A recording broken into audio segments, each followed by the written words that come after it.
What I want to talk about now is the Cammenga lensatic compass.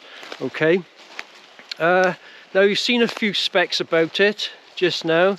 What I'm going to show this time is how to do a bearing off the ground. Two different types of bearing off the ground actually, a rough one a rough one and an accurate one, and a bearing on the map.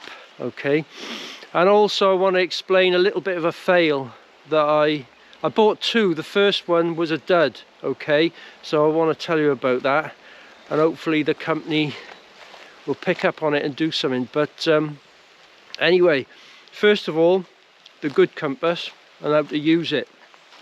Now I've only just discovered this compass and it's absolutely brilliant. It's ideal for not only the hiker, you know, but it's robust as well. It's not like the base plate, the plastic base plate compasses that you know, that normal hikers use. It's got the added ability of being robust as well. And the US military use it. I don't know what departments. It's probably the front line. United States Marine Corps, Green Beret, and maybe others as well, I'm not sure. But it's ideal for an emergency scenario as well, because it can take a lot of diversity when it comes to weather as well. So it's not full of water or liquid that dampens the needle, that can leak. There's nothing that can go wrong with it. In fact, you can strip it down as well. Yeah, I'll get on with this now because it's starting to rain. And I'll show you the bearings, or the azimuths as some people say. I say bearings, okay. What I want to do now is just go through the parts, just so you know what I'm on about when I'm speaking about it. Okay, that's what it looks like when it's open. Now these green bits here, okay, that's the base plate, and this is the top plate that folds over on it to protect it. And you've got your sighting wire there, then you've got your two tritium markers there that light up at night, and you've got a scale on the edge there where you do your bearings, and the scale is from 0 to 6,000 meters, so or 0 to 6 kilometers if you like. So you do your bearing off that end there, and you can measure as well the distance. You can also, it's also marked up 1 in 50,000 meters, okay, this scale. But if you got a 1 in 25,000, you can still use it. You just whatever the distance this says, just half it, okay. So now you got your 3 double digits inside there, okay. I don't know whether you can see that. It says 240277. The 24 is the year of manufacture. The 02 is the month of manufacture, so it's February 24. And the 77 is the batch number, I believe. Okay. Now, going on to this bit here, the compass bit. There you go, you've got your needle in there, you can see that, can't you? But what you got here, rotating round with a bezel, oh, this is the bezel by the way, is a little tritium mark. And that's your luminous bezel indicator, okay? And that black line there, that always faces that way, is your index line, which is like a black line if you like, okay? It always points that way, okay. The direction of arrow travel, or whatever you want to call it. But for this, it's the index line. And now you've got your rear sight for when you do an accurate bearing off the ground. See, it's got a little slot there. And you've got your, like a magnifying glass, so you can see your face of the compass to see the bearing, and to rotate this as well, just about. Okay, if you can. I'll show you that later. and then you got your there's a little brake just inside there, a little push thing that this pushes, okay?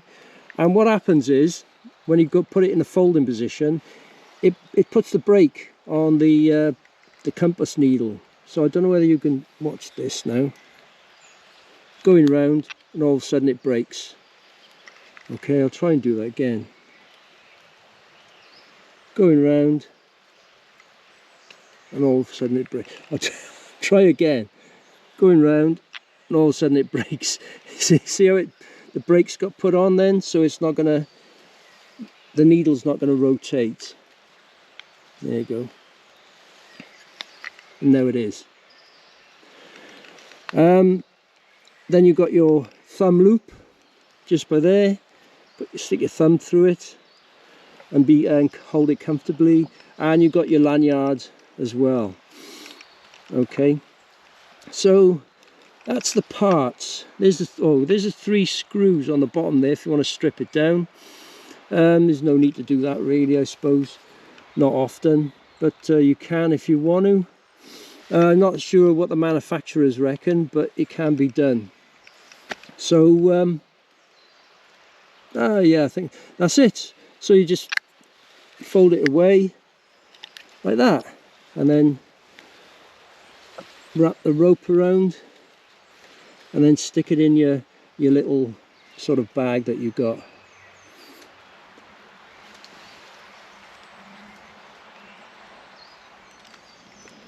Yes, I missed a little bit. It's got 7 tritium marks. Okay, tritium is the parts that light up in the dark.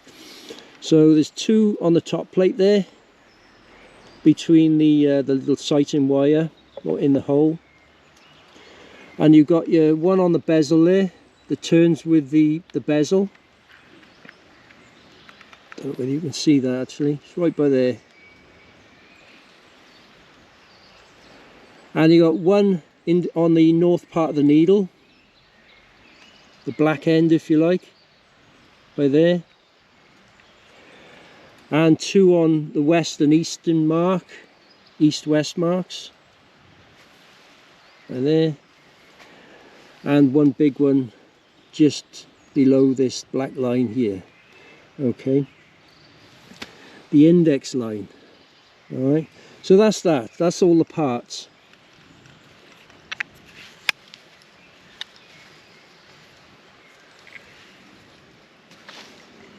Right, to do a rough bearing on the ground, what you do is you point in the direction that you want to go. So I want to go that way, and then you just turn the bezel and line up the luminous bezel indicator with the north end of the needle.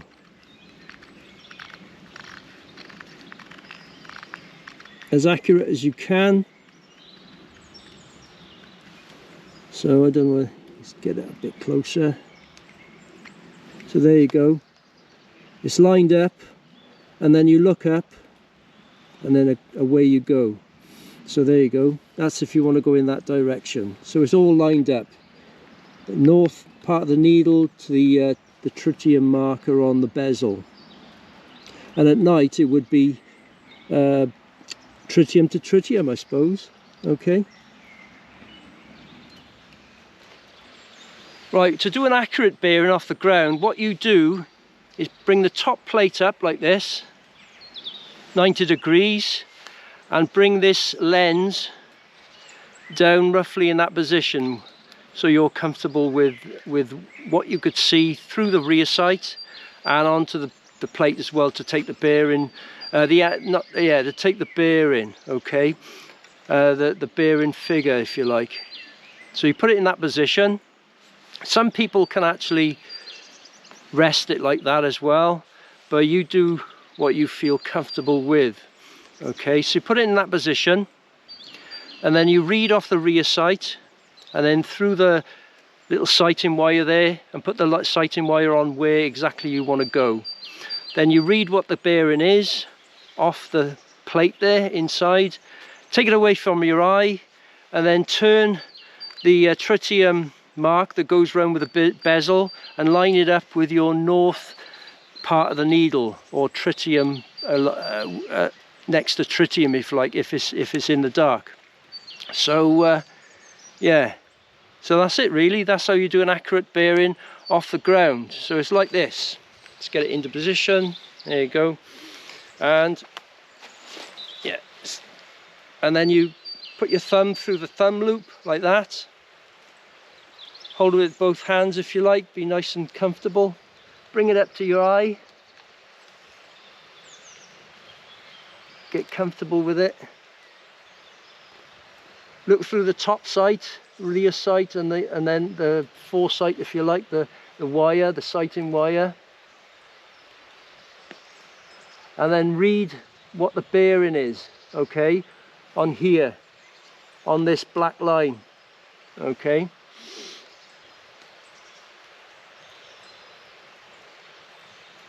And then you bring it down, and then turn the bezel, so the tritium mark on the bezel is lined up with the north part of the needle, or the tritium against the tritium if you like, okay. So that's how you do an accurate bearing off the ground. Just a couple of things I missed.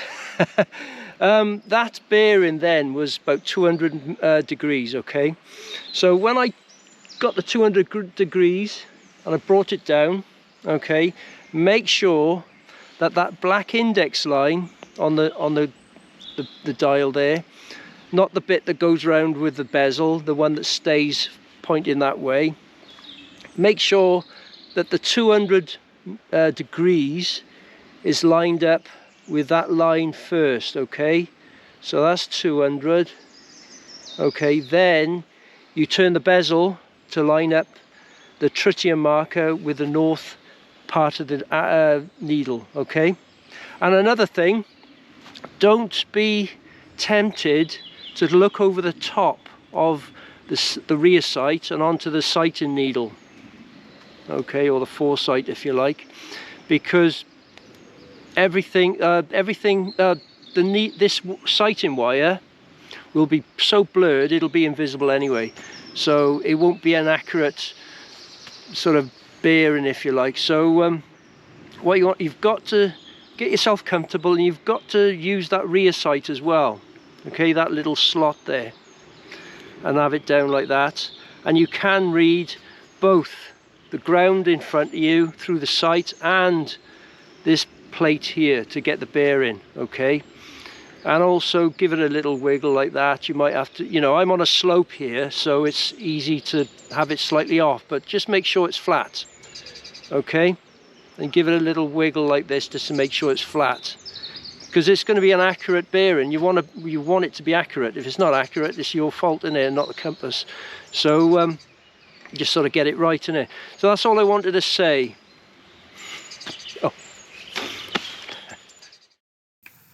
What I'm going to do now is show you how to do a bearing from here to here with the compass. And now a compass bearing off the map.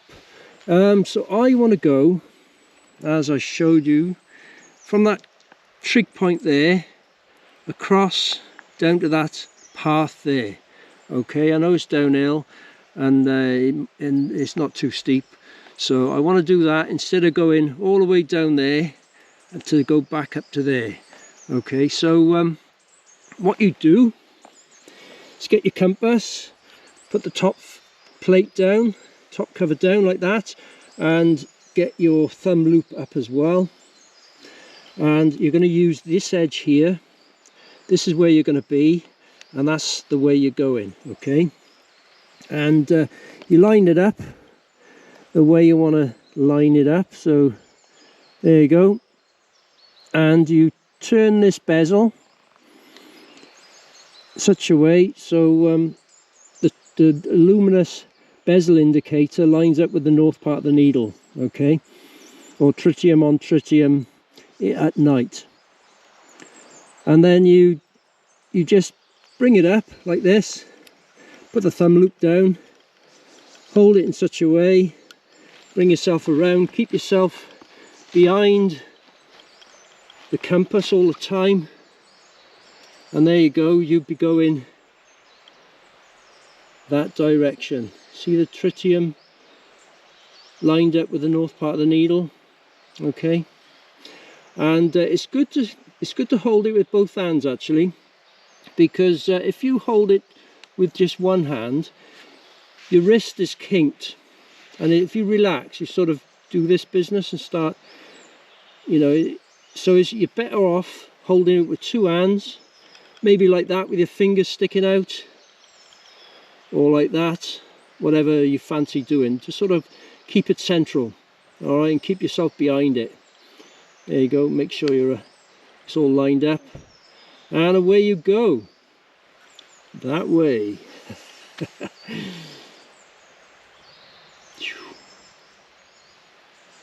Right, what I'm going to do now is show some more little pictures to show a bit more stuff. and then the fail, the first one I bought, which is off Amazon actually. So there you go. One thing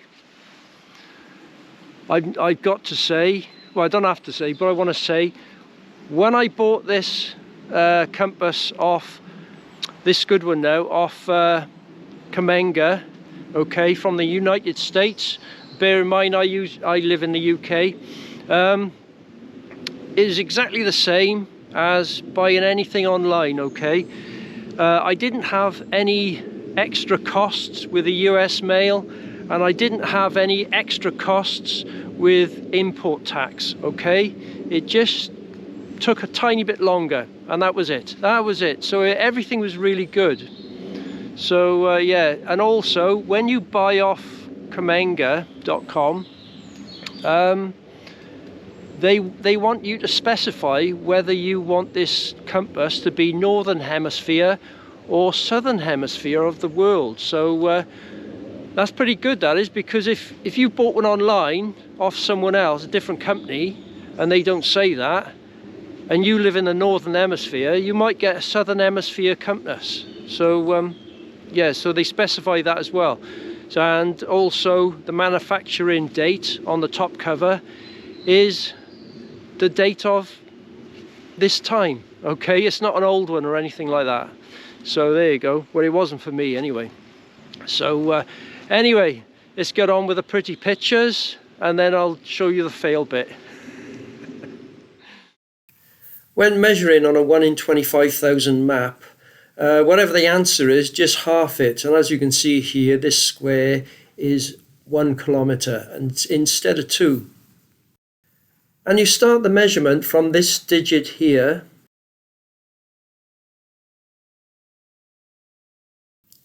And the digit for 2,000 meters is this one here.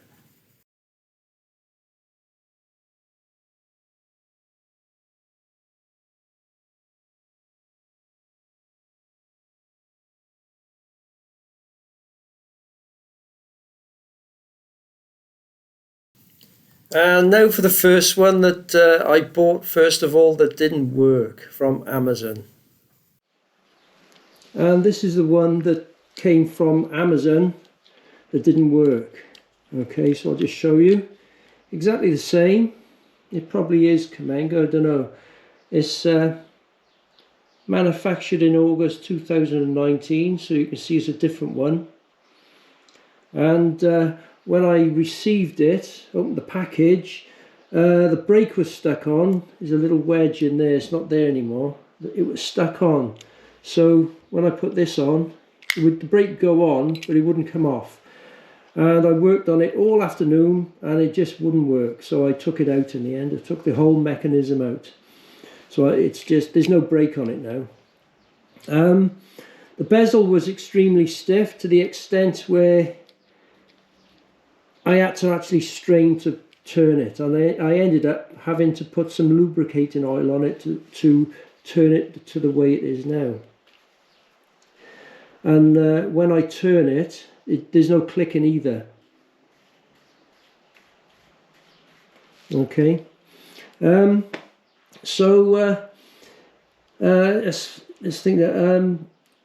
So I was messing about with it in the evening, Oh, I did test the tritium, and that didn't work at all. Okay, there was a very, very faint bit of illumination, but it was useless. It was absolutely useless. So anyway, I was playing about with it in the evening to get used to it because it was broke. You know, I was going to put this knot in there to put that forwards like that so it stays where it is and stuff like that. And I tested the tritium again, and it worked. So I ended up putting the compass to the light for about a minute, and then turned the light off, and it worked really good. So I don't know what I don't know what it's playing about. You know, maybe it's not tritium. I don't know. And also it's not waterproof. Little bits of water got on the inside. Let's think now. And the 4 screws at the back, they got worse and worse. They're the same length, but for some reason they were getting worse and worse. So I got a magnifying glass and had a look, and out of 2 of the screws from 4, the two screws had wider threads than the other 2, different threads. So I don't think that's normal, you know. So so that was that as well. Oops. So yeah, it was a complete fail, really. It's a shame because it's a fantastic compass, but this one was no good. So I'll show you that I bought it off Amazon and all that. So yeah, so not a good experience, really. And also the cover itself seems a bit flimsy. I don't know whether it is off its time, but it just doesn't seem as good as the one I got now. So that's that.